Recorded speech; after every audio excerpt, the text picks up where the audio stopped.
A lot of people want to get in football and they always ask, hey, what can I do to be a GM? What can I do to grow, climb the ladder? And I go, look, I'm old school, but I would tell you this. Snead is the GM of the Rams, a position he's held for 13 years, which is an incredible tenure. He's got a Super Bowl in there, another Super Bowl appearance. He's just totally turned the Rams around. I'm betting this decision is going to be the best thing long term. And over time, that'll be the headline that matters. Not the one the next day of what did they just do.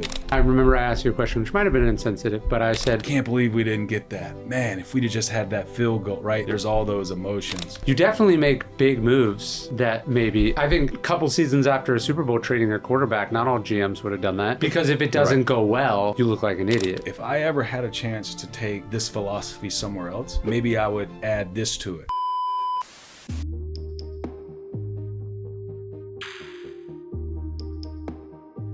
There's a big Marine base in 29 Palms, and I gave a whole talk about, I opened with your story about panic rules. They really liked it. Because, I mean, think about it. It's like the bombs start going off or everything falls to shit. What do you go back to? What do you go back to? Have you changed your panic rules since we talked about it? You know, I was thinking about it when I was coming today, and it probably, that's what I was like, I probably was, here's the positive. Yes. Is I was disappointed at first, like, wow, I'll probably still have some of the main ones. Yeah. But if they're tried and true panic rules, they shouldn't change. They shouldn't change. So right. Now, every now and then I will add a new rule.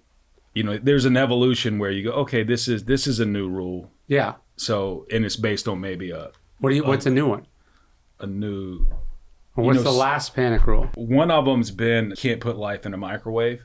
What does that mean? It's okay to evolve. It's okay to put something in the oven. And so even as we've gone through a little bit of a retool, and we're not ideal yet, but it's like, hey, that's life. You know, even with your kids, you're like, you want to give them one talk and they got it. Oh, and microwave being just like you heat it up and it's done in 30 seconds. That things are complicated. That's what that means? Yes. And every now and then it's probably better to put something in the oven and let it bake. So, hey, it's probably better to earn experience, which probably somehow, becomes wisdom. Totally. Apply the wisdom versus, okay, we want it right now. Is there a cheat code, dude? Yes. You know, I remember when I came and saw you guys at that training camp, I think it was the season right after you'd been to the Super Bowl, right? And I remember I asked you a question, which might have been insensitive, but I said, how do you not become Carolina? Which is like, you know, every couple years there's a team that's really good in all the sports. Yes. Right? There's a team that's really good that goes almost all the way. They could have won it. They didn't. And then you basically never hear from them again. Right? They never make a similar run ever again. And you don't know, was it just like that was a magical moment they missed it? Or did they screw something up? But obviously you guys didn't do that because was it not that year, but the next year you won the Super Bowl, right? Let's see. How many? It was probably 18. So we went 19, 20, and the 21 season. Right. So two seasons. 2 seasons. 2.5, 3 seasons. So 2 seasons. But in that third season after Super Bowl. Yes. And then at that point, we were probably in the window, and we knew we needed to cash in, or we would have been a team that we were a good team, just didn't get it done. But we would have had to begin retooling because in football, right, age does matter. You know, Father Time has a say, and all of a sudden you have this new, let's call it crop of core players. Well, and I don't remember exactly what you said, but I think you were like, obviously that's the goal, is to not do that. But what do you think you did? Because it's pretty rare. It's probably almost more common. You make it all the way, and then the next year you're great again. Right. But you guys had a little bit of a dip. Well, what we probably did 17 we broke through. 18 we got there, lost. We were probably contending those 2 years. Yeah. But that's when we made the trade for Matthew Stafford. Right. We're like, all right, we may need a veteran QB and not a QB who's getting there. Yeah, that's not there yet to really make the most of this window, which is a tough deal. You gotta whatever you call it, you gotta prioritize the we over the me. But then at that point, we knew we were probably going to go into this retooling phase because Aaron Donald he was going to retire. We still have Matthew Stafford, but he's coming to an end. So the way we've been able to do it now to retool is, all right, let's make the most of the Matthew Stafford era, but we got to do it. So we kind of retooled the defense, rebuilt the defense with, let's call it, players on rookie contracts. Yeah. And at the end of the day, kind of put the veterans on the offensive side of the ball. And that's kind of how let's call it, we peaked. We did have the crash after the Super Bowl and injuries, but now we're climbing back again. And in the climb, we've been to the playoffs 2 years in a row. Making it almost all the way and losing is either really empowering or totally demoralizing. There's probably a choice. You could tell yourself two stories coming out of that. And I wonder if that's part of why some teams make it, some don't. When Jim Collins was sitting with Kara at the first one, I think he used the Churchill quote that said, this is the end of the beginning. Yes. This is not the beginning of the end, it's the end of the beginning. I'm like, wait a minute, I disagree. We could have won that. But point being was, okay, y'all broke through, now you go do your thing. So Kara will always say, she would probably say, I bet you don't win that Super Bowl in 21 if we'd have won it in 18. Yeah. Who knows? Time will, we never know, but that was kind of his reframing, or his frame on the situation was, there's a breakthrough. Yeah. So if he was in his world, a paradigm of good to great, you just proved you were good. Yes. Now it's time to go do great. There was one study I saw that was saying that sometimes, they looked at thousands of March Madness games, and being down by 2 points at halftime was somewhat of an advantage. You'd think if you're losing at halftime, you'll lose the game, but being down a little bit, the interpretation was something like, you're in contention, right? That you're in the vicinity, and now maybe the coach goes into halftime and gives a really good speech and goes, we're within spitting distance of we didn't get blown out. Psychologically, if you go into halftime with the lead, yes, really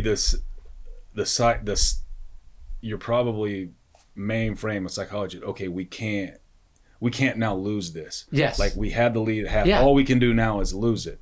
Yes, where the other playing team not to lose versus playing to win, and that always creeps in. You got to lead at half, or you're gonna. Yeah. Everyone keeps a stat. Hey, what's their record with a lead at halftime? But I think that I talked to when we did a Q&A yesterday in Austin. I talked a little bit about that again. I was not there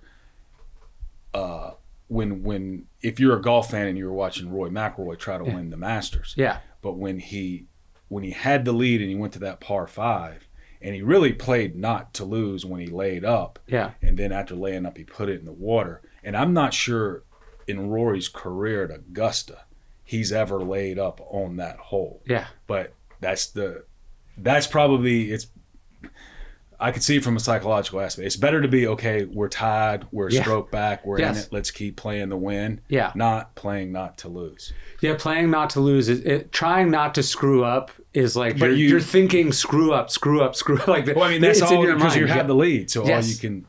Yeah. You get in your own head. The difference between playing not to lose and playing to win, I sort of see that in you as a GM. You definitely make big moves that maybe, I think a couple seasons after a Super Bowl trading their quarterback, not all GMs would have done that, because if it doesn't go well, you look like an idiot. Yes, but I think we could talk about that. That's kind of been, Sean and our partner together has been, let's play to win. Yeah. Let's, in the game theory, right? We're at that point, if we're in the, let's play to go win that green jacket. Yeah. Let's play to go, be one of 32.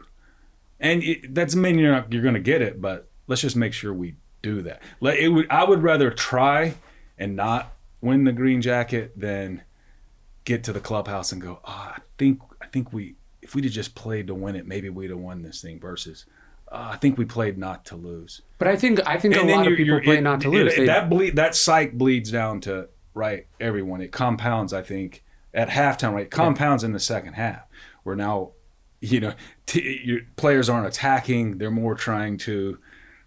You want aggressiveness to go through the whole organization. You're unpacking the box, not to break something. Yeah. Versus, hey, let's unpack the box to, make this the best house we've ever moved into. Right? There's that, and that compounds, and next thing you know, you're like, and oh, by the way, they take the lead, and now you've lost momentum. It's very hard to go, okay, we gotta. But even at the professional level, they've done some studies, right? Coaches should go for it on fourth down more often than they do statistically. I used to be more, maybe it's a little bit less, but it is interesting that sometimes, the mathematical or the statistical rational thing is not necessarily the thing that people do, even at the level where there's millions of dollars and all this stuff on the line, the most competitive people in the world, because what people aren't thinking about is the press conference after the game. If you brought, maybe I'm dumbing down Stoicism, but if you brought that philosophy to say, hey, we're just going to play one play at a time. Yeah. And after that play, there's no, let's call it emotional baggage. Yeah. Of, wow, we didn't get the first down. Maybe we should have kicked the field goal. Yeah. Right. All those, if you just play it one play at a time, I think that's where the analytics, because analytics probably is unemotional. Yeah. Would it be a very different game? Would be a very different game. Yeah. Very different game. And because there's, and I've talked about it with Jim Collins, is he would call it return on luck, whether it's good or bad. Yeah. So in that moment, there is probably an element of training where if you train your team, look, we're going to go for it a lot on fourth down. Yeah. Defense, if we don't get it, right? If that defense runs on the field and say, guess what? Y'all didn't get it, but they're going to go 3 and out and they'll punt it to you again. Yeah. But if the defense runs on the field and goes, oh, can't believe we didn't get that. Man, if we'd have just had that field goal, right? And there's all those emotions. So I think that's the human nature of probably sports, because there is probably the finality of a score and time. Yeah. You see it ticking down. So that's, hey, in golf, it's Sunday at Augusta. It's not Thursday, it's Sunday. Yeah. And oh, by the way, we're on hole 12 and there's only, 7 or 8 more. Yeah. It's not, I got 48 holes left. What do you think about it as a GM? Like, you would have to have a lot of self-confidence to be Nico Harrison right now, right? Yeah. Like, even at that level, like, GMs probably should make riskier moves than they do.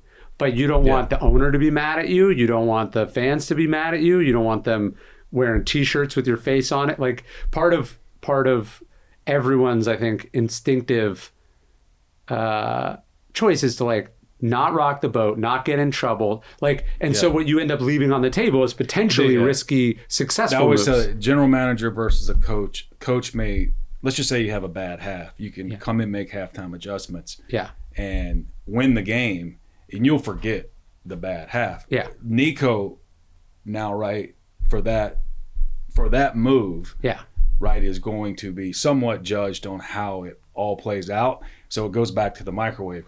We can't microwave, right, the tail of the tail. Yeah. In 8 years, if it goes Nico's way, he might be considered a genius then, but he did have to live through, right, those first 10 days, those first 10 weeks, those first 10 months until it goes either way. So that's why I say the difference between coaching and GMing sometimes, microscope versus telescope, is sometimes you have to make a move to not necessarily be liked when a popularity contest, if you're in politics, right, whatever your popularity poll is or approval rating, you got to make the decision, go, okay, I think, I'm betting this decision is going to be the best thing long term. Yeah. And over time, that'll be the headline that matters, not the one the next day of what did they just do. Right? Yeah.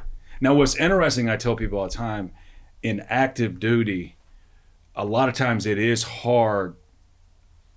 Let's call it in his case, and I don't know Luka, I don't know the ins and outs of that, but it's hard to get up in public and go, hey guys, let me just tell you this, Luka really doesn't love basketball. Money's gotten he can't explain himself. It's because you don't want to do that to the human who also just helped you to the finals the year before. So I always say there's a element of active duty press conferences is like you're just getting through it to not, as Kara would say, not create another news story. He can't tell the full truth. So that would be a panic rule in that. You can't microwave life. But if you think that's the best thing for the Dallas Mavericks, you got to do it. You got to do it. Yeah. And then you got to own the fact that people are going to hate you. And you could turn out to be right and still get fired. Like, it'd be better to live in Bastrop and hang out in this room and go, I don't know what's going on out there, but But that's part of one of my practices, probably because of my age, 54. I never really had to get into having a social media account. So I've never had a Facebook, never had an Instagram. Now care of, text chains, people will send something and you'll click on the Instagram and play it. So it's not like I'm on a diet, but because I don't have it, I don't really get the every moment, let's call it pure vomit of what, let's call it the public's thinking about a decision that you've made. So it probably helps you stay in a little bit of a bubble in a good way, where you're very looking naive. You're looking at the decision, not people's perception of the decision, and then their reaction to what you're doing. You're just now you got to know your stakeholders, your important, your inner circle. So but there is an element if your owner listens to that, reads that. Okay, you need to be aware that you're going to have to explain to him or her. Yes. So you got to know, right, who I call it, who the inner circle is, and how you, navigate those waters. Yeah, it is interesting when you go to like a team's practice facility or whatever, like that they're watching Stephen A. Smith too. Like that these shows are on in the background, which, or like, yes, in the training room, players are having a blast looking at it. Even you like, except when it's them. When I sometimes go and I visit people in DC, and you're like going to the senator's office and he's just watching CNN or MSNBC or whatever, you're just like, oh, you just get the same shitty news that I do. And then you realize, like, you would like to think they have like special information, or that all they're thinking about is like what's great for the voters or best for the team, or the thing. Right. But they're just like, oh, I heard on the news today, like people are just reacting to the same kind of like whispers and rumors that the general public is getting, which is crazy if you think about it. Really crazy. Yeah. Because growing up in the age where, a lot of times if you want to call it, you're really legit politicians or leaders that you believe in. It's almost like they came to the podium and set the message. Yes. And you're like, okay, that's what. Yeah. Where now it seems like it's more reactive. Yeah, right? I get it. They're right. They have analytics. They gotta get reelected. Yes. So they got to figure out what they're right. You would like to think they're getting their news straight from the CIA or whatever, but they're just like, no, I heard somebody say on Twitter. You're like, fuck, no. Yeah. You should be getting better intelligence, not just responding to the same crap that everyone else is.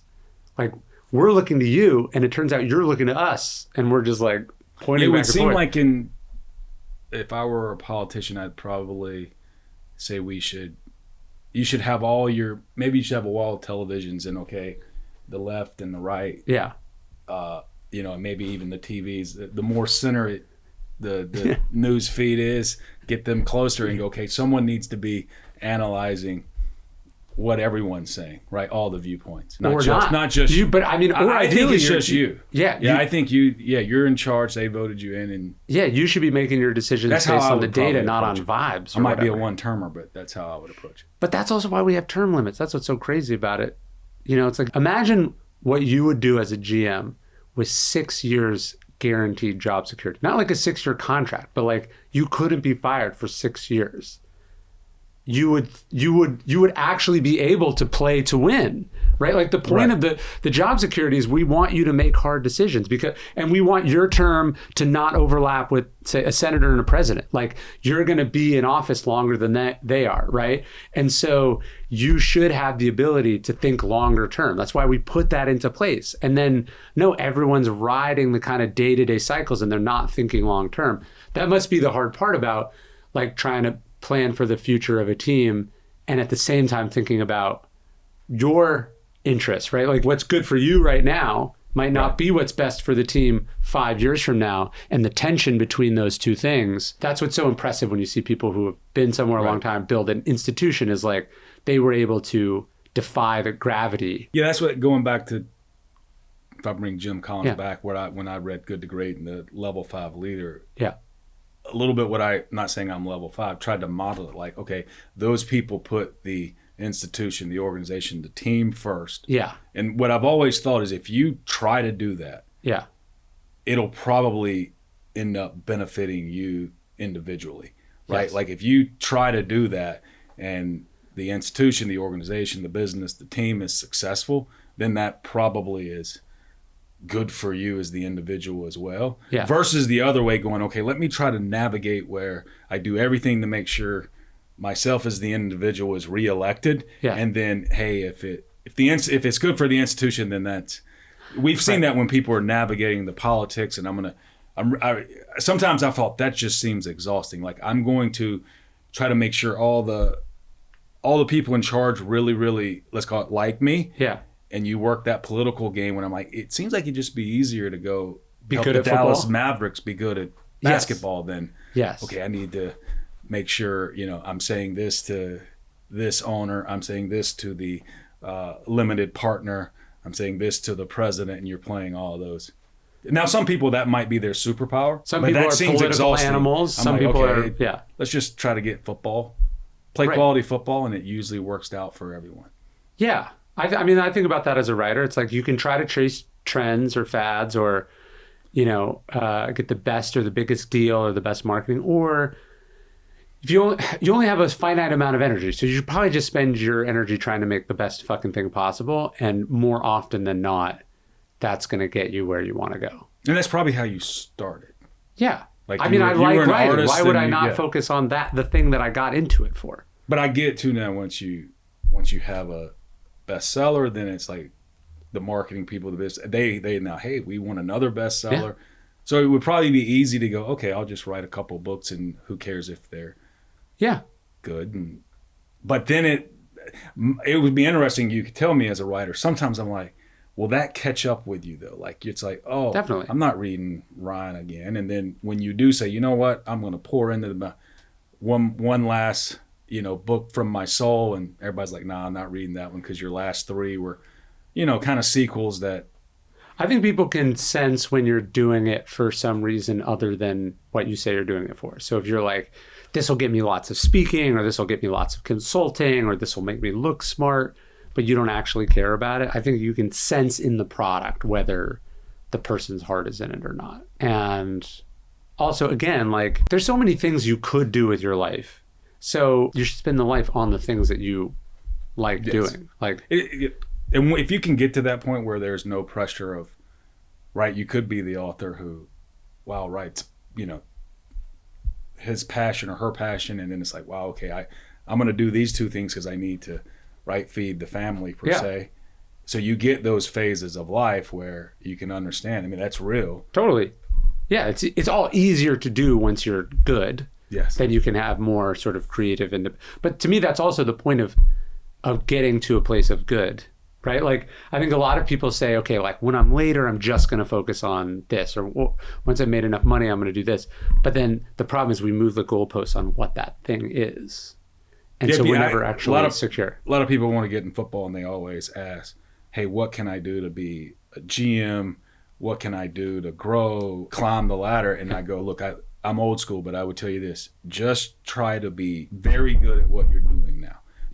I would spend my energy trying to be good. Yes. I'm betting that compounds, and at the right time. Yeah. Now, trying to be one of 32 GMs, you could work a lifetime and just, it might not work out. Yes. But I'm betting I wouldn't aspire for one seat that there's only 32 of, but you can aspire to be in the game. Right. Like, you can be like, I think what you're saying is, like, don't aspire to be a specific position, because you don't necessarily control whether you get that or how long you get it or how it goes. But if you're instead inspiring to just have a life that centers around the thing that you love, whether it's football or player development or marketing or whatever, then you can be in the mix. If you're in the mix long enough, you'll probably get a shot at the big show. But I try to think about it, if there's, let's just call it, there's someone who never was president, maybe was chief of staff. But I have to imagine that they were very fulfilled life, right? And then that led to something, whatever, but there's that element of, like, you have to imagine that that's still very fulfilling, even though. Well, it's like, are you doing the verb, or are you trying to be the noun, right? Being or doing. And, like, a lot of people focus on the other stuff, like the distinction between like I want to be a writer and I want to have a best-selling book. Those seem like the same things, but one is external, and one, a lot of other people have a say on whether you get to do it or not. But like, you can't no one that. can stop you from writing. Like, you could write right now, you could write an unlimited number of books in your lifetime. The problem is people get very obsessed with publishing and the politics of the business and deals and agents and how do I get this and how do I get that? And again, there's only a finite amount of energy. So why aren't you spending it doing the thing, getting really good at the thing? My friend Cal Newport has a book. I'll give it to you in there. It's called So Good They Can't Ignore You. I've read a lot of Cal Newport that's the advice. On kids trying to get to college. Oh, yeah. So I know he's got a lot of other things. But yes, he did. He wrote a bunch of books about how to get to college. I mean, they were great books. I read them all. He's the best. The idea is like, if you just get really fucking good at the thing, you'll find a way. That's great. You guys were just talking about your former assistant who just got hired as a GM. Yes. Did he follow your advice? Like, just do the thing? The answer would be yes. He's one of those, let's call it probably rare people that's how he was coded anyway.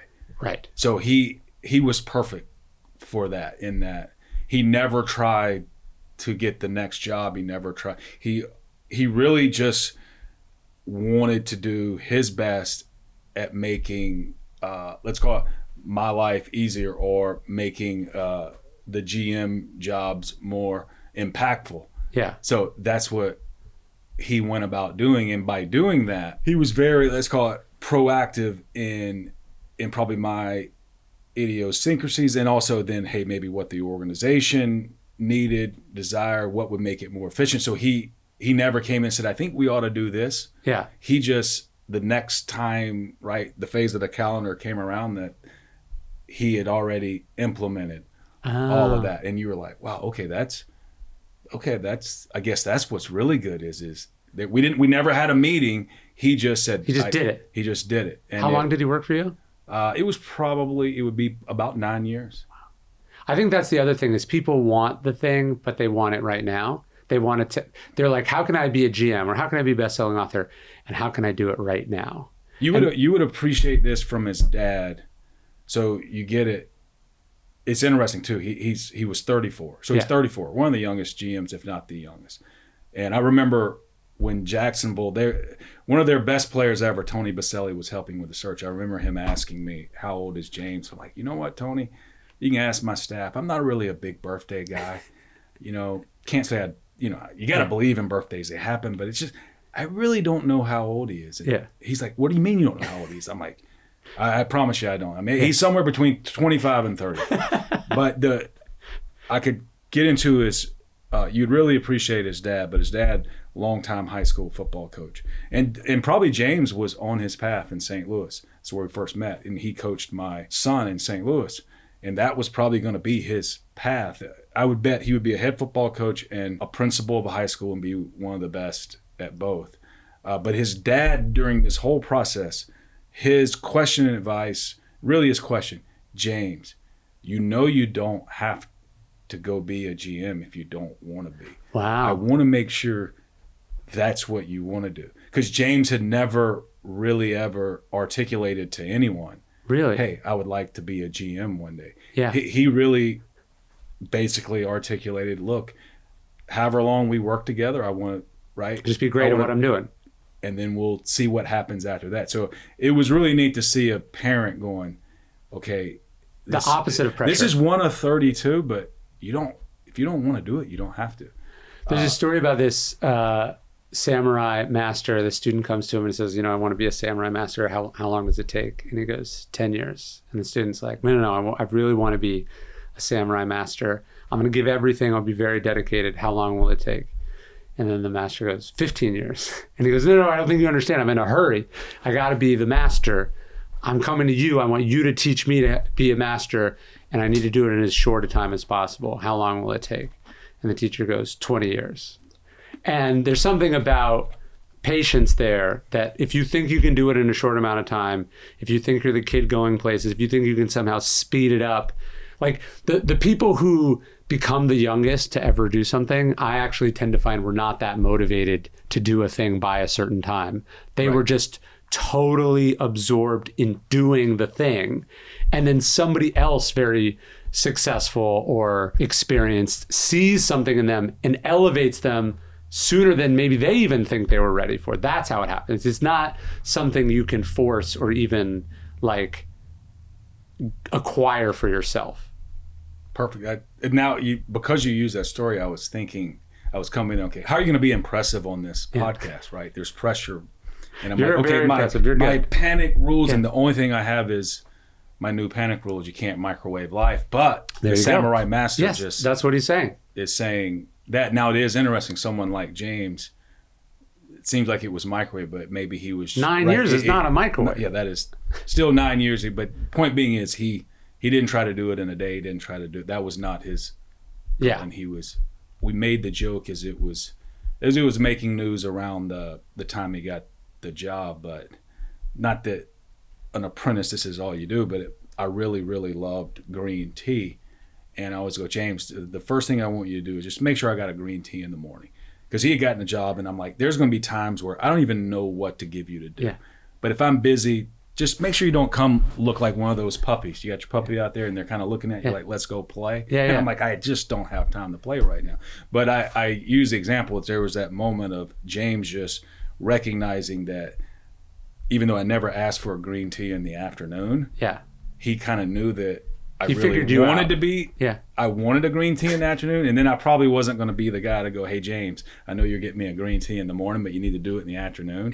So he kind of recognized all of that. Then next thing you know, there was always the green tea there. Interesting. And then next thing you know, I'm like, wow, this is great.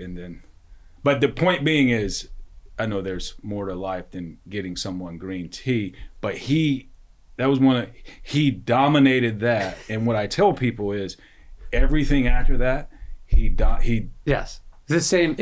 So as he got more responsibility, right? It was that, how you do anything is how you do everything. If you treat that as serious, you'll treat all the other things as serious. You'll be great at that. I know in the NFL, like if another team wants to hire someone, they have to like ask the team if they can interview that person. Is an assistant in a position that the Jaguars had to message you to ask if they could interview your assistant? Now the rules are a little different, where if you're going to interview someone for their number one football executive, then you don't have to ask for permission. You just got to notify. Right. So did you get notified? Definitely got notified. What was your reaction like? Because there's two different types of bosses. There's the sort of possessive, resentful boss, right? This is what Robert Greene talks about, and don't outshine the master. There's that boss. And then there's like the sort of coaching tree boss. There's you look at like an organization like the Spurs, which is basically a coaching and GM clinic for the NBA at this point, right? So at that point, I called it sweet bitter. So the bitter being, wow, we got a chance to lose a very valuable human being. The sweet is, he's definitely earned this. He's ready. Wasn't totally surprised because they had hired, I started in Jacksonville. I knew a lot of people in that building. They had hired Liam Cohen, who had worked with us as our offensive coordinator.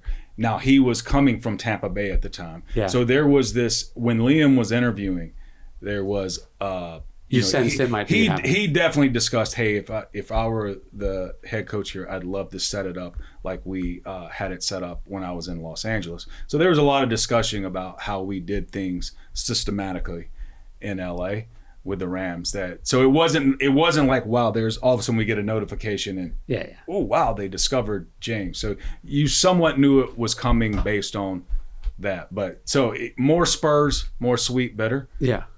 But definitely sweet first, because it was.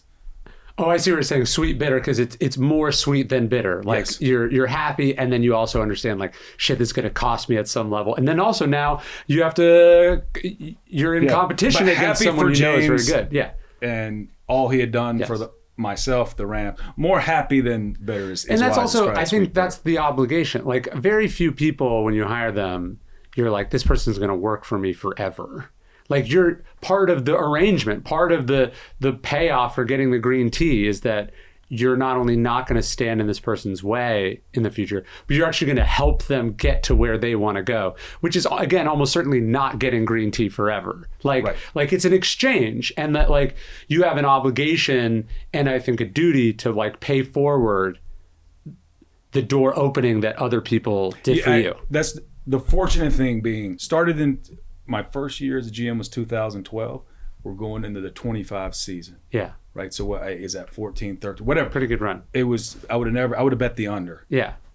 So point being is when you sit back and realize the only way you, as an individual, have that kind of run is a lot of people like James and a lot of others, right, dominating their roles, and it's all compound. The Rams are successful, and here I am. But at this phase in the career, in the journey, in the adventure, there's that, let's call it paradigm framing that, you know what, you definitely want to give back to those that are, give back to the game. People did that to myself, and now it's really cool to be in this position to, at the end of your you can career, really impact. At the end of your career, you're not going to be like, can you believe, like in 2026, I made X, you know, or you're not even probably going to be thinking of the Super Bowls. You're probably going to be thinking about the impact that you had on other, like I think at the end of your career, you're going to be thinking about other people and the people you had. You're thinking about your family, but you're also going to think professionally, did you leave the game better than you found it? Did you help other people do what you're doing? I think about, like, so George Raveling is coming here and doing a talk at the end of next week, and he never coached in the NBA, but like Nico Harrison is part of his coaching tree. Jordan is part of his coaching tree. Your legacy is ultimately measured not just in what you do, but in what the people you helped go on to do, and that's how you have a much bigger outsized impact. And there's some coaches that don't have good coaching trees, you know, and then there's some coaches that we don't think of as being that great, you know, they didn't win a Super Bowl or they didn't win a championship, but then you sort of zoom out and you go, oh, but 7 of their assistants did, you know, and you go, oh wow, that's actually almost more impressive. Yes, I think we've lost a lot of people, coaches. Brad Holmes, who's in Detroit, worked with us and went on to become a GM. It's one thing to help someone, let's call it, either get the interview, help someone get the job, but we've had a lot of people leave our building and actually have success. Yeah. And I think Sean and I will even say, it's not like we sat down and had these classes and said, okay, this is how you become successful. It has a lot to do with who they were. Yeah. We were just fortunate to, you ask them to get on the boat with us. Moment. Yes. But and we all got together and as we said earlier, tried to be good. Yes. We tried to help the Rams be good or better, and it worked. And then when they go on, but to see them have success, it's one of those fulfilling, almost surreal moments. Like, wow, there was a tree that went out and now it's thriving somewhere else. Yes. And you really didn't set out to do it. It can be overwhelming at times. Like, okay, it goes back to what we said earlier. Best advice, at least there's a lot of advices, there's a lot of philosophies and systems, but wow, let's just, especially if there's a collective and there's a collaborative, let's try to make the we. Let's try to go help the we be good to great. Help the league, help the people. I think that's the thing that actually people, because it's not totally selfless. Like, people don't understand kind of the genius of the way the Spurs have done it too, which is interesting. So all these coaches and players have gone on to do other things. But what's also interesting is how many of them have come back to the Spurs for stints. You know, like a coach gets fired, right, and then you'll notice, oh, whoa, like you'll go to Spurs game and be like, is that who I think it is? Like at the, you know, sitting behind the bench, or is that who, you know, in the owner's box? And you realize, oh yeah, this former head coach came back and spent 2 years as a consultant in San Antonio, or 2 years as they've created a culture where it's a safe place. So yeah, people go on and do other things that get poached, but it doesn't always work out, and nobody's outside the organization forever. But if you've created a place that people want to be, that feels safe and is a home base, you can get access to those people again. And I'm sure that's just the visible part. I'm sure there are texts and phone calls about, hey, we can't draft this guy, but you might want to take a look at him. It comes back to you. Put enough good shit out in the world, it comes back to you. What's neat is, I'm sure a lot of people, let's use the Spurs as an example. What I've always thought was one of the probably more impactful things you can do, as if you're somewhere good, you know, especially when you're, I always call it, instead of trying to climb, right, try to be good at what you're doing. But in that moment where you have some downtime, journal why you think, right, this ecosystem sustained success. Yeah. So that's the positives.